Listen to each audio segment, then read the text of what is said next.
पाटीदार समाज का महाअधिवेशन दलोदा में हुआ संपन्न। भाजपा से राज्यसभा सांसद कविता पाटीदार एवं कांग्रेस के पूर्व मंत्री कमलेश्वर पटेल भी हुए शामिल।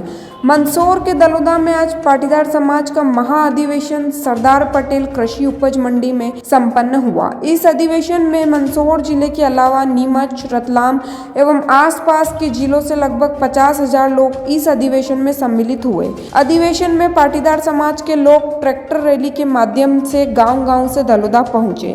अधिवेशन में पधारे समाजजनों का जगह जगह स्वागत किया गया।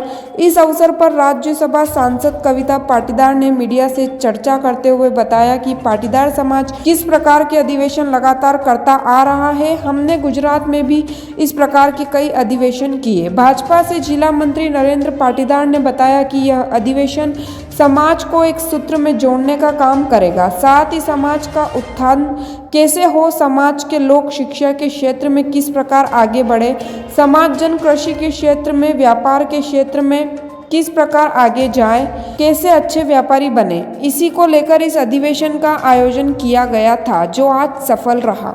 ये महाअधिवेशन को लेकर जो जनसंख्या आई है, इसको लेकर क्या सरकार को चुनौती दिख रही है सामने सीधी सीधी?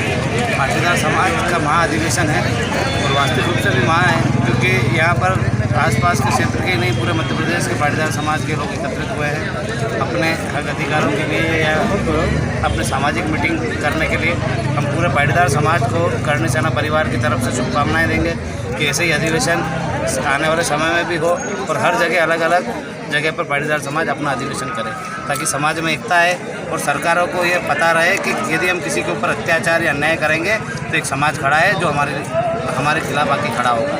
तो ये सरकार में भय पैदा करेगा, डर पैदा करेगा, ताकि सरकार अन्याय और अत्याचार नहीं कर सके। पाटीदार समाज किसानी खेती पर निर्भर है, किसानी खेती करता है, तो पाटीदार समाज किसान भी है और आज किसान किस प्रकार से प्रताड़ित है।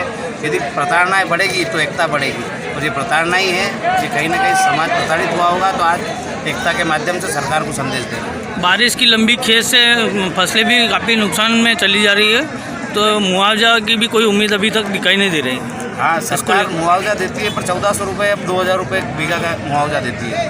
और जबकि आप जाके सर्वे करें, आप पत्रकार हैं, एक किसान का पूरा परिवार उसी खेती किसानी पर ही निर्भर करता है कि जो फसल हम बोएंगे उसको काटेंगे, उसको घर लेके आएंगे, तभी हम दूसरी फसल भी बो पाएंगे। यदि वो फसल ही ख़राब हो जाएगी सोयाबीन की, तो अगली फसल बोने के लिए भी पैसा नहीं रहेगा। और जैसे कि एक किसान अपने बच्चे को पढ़ाता है तो उसकी फीस भी उस खेती की फसल से, जितना जैसे सोयाबीन बोया तो सोयाबीन बेच के ही फीस जमा करेगा।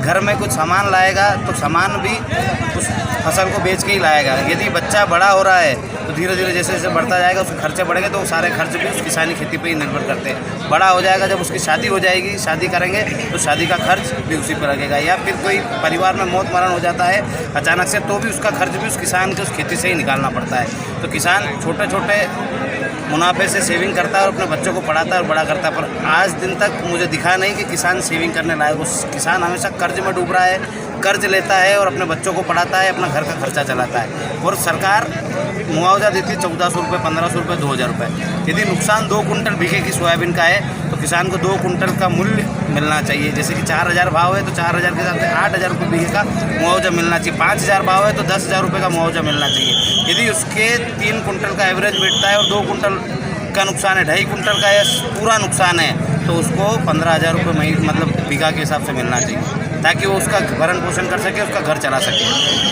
धीरे धीरे इसी प्रकार से सरकार किसानों की अनदेखी करती रही तो किसान आत्महत्या करने पे तो मजबूर है। पर यदि वो लड़ने के लिए मैदान में आ गया, सरकार के खिलाफ आ गया, तो सरकार को उखाड़ फेंकेगा। क्योंकि आज पूरी तरीके से किसान बर्बाद हो चुका है। मंदसौर, नीमच या मध्य प्रदेश के कई ऐसे जिले हैं जहाँ सूखा घोषित करने की कगार पे सूखा घोषित हो चुका है, पर सरकार उसको करना नहीं चाहती। सरकार बीमा कंपनियों पर प्रेशर नहीं बनाती कि जो बीमा आपने करा है उसका पूरा मूल्य मिलना चाहिए। 1400 रुपये बीघे या 2000 रुपये बीघे के लिए बीमा थोड़ी करा है। यदि हमारी फसल पूरी नष्ट हो रही है और उसको 3 कुंटल या 4 कुंटल बीघे की सोयाबीन निकलती, तो सोयाबीन का 4 कुंटल का मुआवजा हमको 4 कुंटल के मूल्य के हिसाब से मिलना चाहिए, ना कि 1400 1500 रुपये का मुआवजा मिलना चाहिए। किसान धीरे धीरे समझ रहा है सरकार की नीतियों को, किस प्रकार से सरकार और जो बीमा कंपनियां हैं वो आपस में मिली हुई और घूसखोरी करती है पटवारियों के साथ, अधिकारियों के साथ। और सरकार, पटवारी, अधिकारी सब मिलकर किसानों को बेवकूफ़ बना रहे हैं और इस बेवकूफ़ बनाने नहीं दिया जाएगा। इस बार हम ज़मीनी स्तर से इस आवाज़ को उठाएंगे और इस लड़ाई को लड़ेंगे ताकि किसान को उसका हक अधिकार और न्याय मिल सके। हम भी किसान परिवार से हैं। आज मध्य प्रदेश में नहीं, पूरे हिंदुस्तान में, जैसे हम बोलते हैं कि हिंदुस्तान कृषि प्रधान देश है और यहाँ किसानों के साथ ही अत्याचार होता है और सरकार उसके मज़े लेती है और देखती है। ये सरकार बिजनेसमैनों की हो गई है, किसानों की रही नहीं है। जबकि देश कृषि प्रधान है, पूरा देश कृषि के ऊपर निर्भर है। तो जब तक किसानों की अनदेखी होगी, इस प्रकार के आंदोलन होते रहेंगे, इस प्रकार के अधिवेशन होते हैं। आपका नाम और पद बताइए। जीवन सिंह शेरपुर, कर्ण सेना परिवार का प्रमुख। Thank you. पाटीदार समाज का महाधिवेशन रखा गया है, किस प्रकार का अधिवेशन है और क्या कहना है? देखिए, पाटीदार समाज बहुत संगठित समाज है। हम खेती पर बेस्ड समाज है, सरल समाज है, सभ्य समाज है और हमारे समाज के अधिवेशन लगातार होते ही रहते हैं। हमारे गुजरात में भी हमारे संगठन का पूरा नेतृत्व जुड़ा हुआ है। माँ उमिया का हमारा ट्रस्ट बना हुआ, मैं खुद गुजरात की ऊंझा ट्रस्ट की ट्रस्टी हूँ। हमारे ये अधिवेशन रखना हमारी संस्कृति, हमारी परंपरा है जो लगातार हम लोग हर क्षेत्र में हर समय रखते हैं। ये उसी का एक हिस्सा है और अधिवेशन में हम समाज की बातें, समाज के निर्णय, समाज में और अच्छा क्या कर सकते हैं, युवाओं के लिए क्या करना, महिलाओं के लिए क्या करना, ये पारिवारिक रूप से बात हम लोग करते हैं। लगातार देखा जा रहा है कि पाटीदार समाज के ऊपर नारकोटिक्स विभाग द्वारा फर्जी केस बनाए जा रहे हैं। इस अधिवेशन में ऐसा कोई? देखिए, ऐसा कुछ नहीं है। समाज में ऐसी कोई मतलब विरोधाभास नहीं है।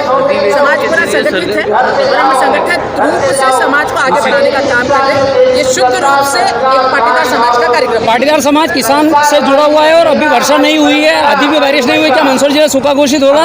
मुआवजा 100% मिलेगा? हमेशा माननीय मुख्यमंत्री आदरणीय शिवराज सिंह जी ने किसानों के हित में बात की है। जब जब आपदा पड़ी है, माननीय मुख्यमंत्री जी के द्वारा किसानों के हित में निर्णय लिए गए, चाहे भावांतर योजना या फसलों के बीमे की बात करो या ऐसी आपदा के वक्त हम उनके मूल्यों को देने की बात करें, किसान कल्याण निधि की बात करें, किसान सम्मान निधि की बात करें। अब तो 4000 के बजाय 6000 मध्य प्रदेश शासन ने कर दिया। स्वयं खुद मुख्यमंत्री जी एक किसान है, इसलिए किसान की भावनाओं से बहुत अच्छे से परिचित है।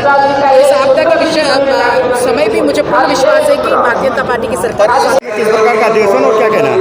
मध्य प्रदेश पाटीदार समाज के नेतृत्व में पाटीदार समाज के द्वारा एक अधिवेशन रखा गया है, जिसमें लगभग अभी संख्यात्मक आंकड़ा तो नहीं, लेकिन लगभग 1 लाख की संख्या के आसपास यहाँ पे समाजजन आए थे। महाधिवेशन का मूल उद्देश्य हमारी आने वाली पीढ़ी में किस प्रकार से शिक्षा को बेहतर से बेहतर प्रसार हो और आने वाली चुनौतियाँ जो है समाज के लिए उन से निपटा जाए।